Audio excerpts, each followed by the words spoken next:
Salut et bienvenue sur ma chaîne. Aujourd'hui, nous allons plonger dans le monde microscopique. Nous allons voir la différence entre les virus et les bactéries. Nous allons voir ensemble leurs différences par rapport à leur structure cellulaire, par rapport à leur taille et par rapport à leur mode de reproduction.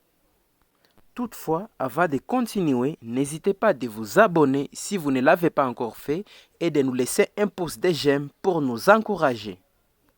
Commençons par la définition.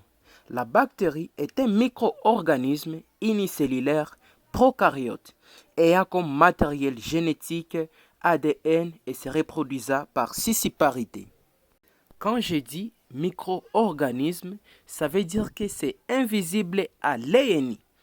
Quand je dis que c'est unicellulaire, c'est que la bactérie est constituée par une seule cellule.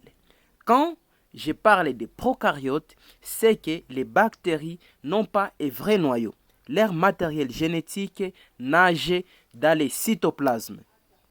Leur support de l'information génétique était un ADN, qui veut dire acide désoxyribonucléique, et se reproduisent par scisciparité.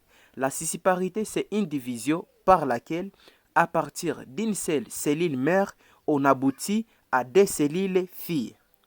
Les virus, à leur tour, sont des particules microscopiques, parasites intracellulaires obligatoires, ayant comme matériel génétique ADN ou soit ARN et se reproduisant par la réplication de leur acide nucléique. Ce que nous comprenons par ici est que les virus ne peuvent pas se reproduire tout seuls.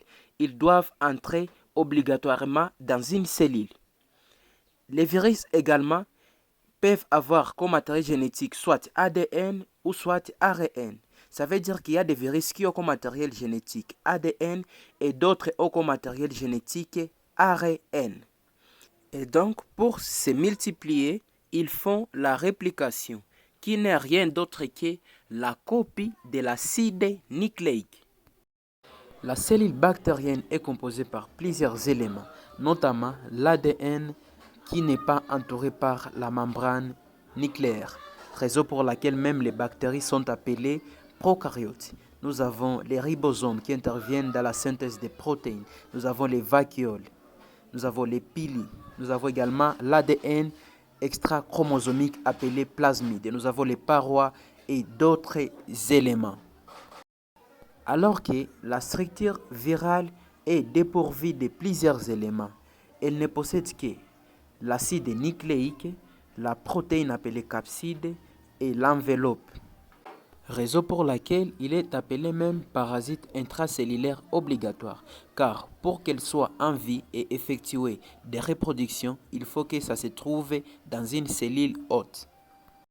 Alors que les bactéries ont une taille allant vers des micromètres, la taille des virus se trouve entre 10 et 300 nanomètres, ce qui nous laisse à conclure que les bactéries sont plus grandes que les virus.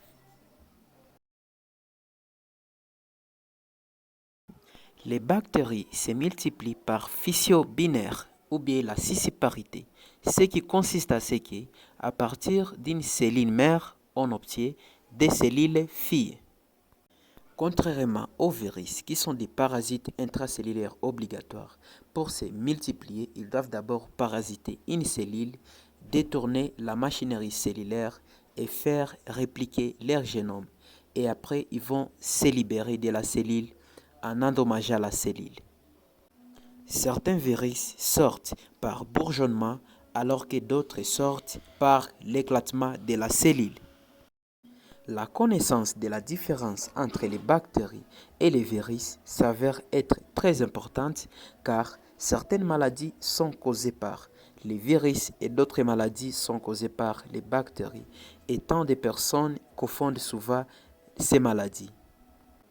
Pour les maladies d'origine virale, nous avons par exemple l'hépatite B et C qui sont responsables de l'hépatite chronique. Nous avons également le VIH qui est une maladie très dangereuse dont jusqu'à maintenant on n'a pas encore eu les remèdes. Pour les maladies d'origine bactérienne, nous avons la tuberculose qui est une maladie d'origine bactérienne qui attaque les poumons et qui est causée par une bactérie appelée Mycobacterium tuberculosis, mise en évidence pour la première fois par l'allemand Robert Koch. À part ça, nous avons la salmonellose, qui est une maladie causée par la bactérie appelée Salmonella. Il en existe plusieurs, dont on peut citer, il y a les Salmonella typhi, les Salmonella paratyphi. Merci de nous avoir prêté votre attention. On se retrouve prochainement. Je vous dis ciao.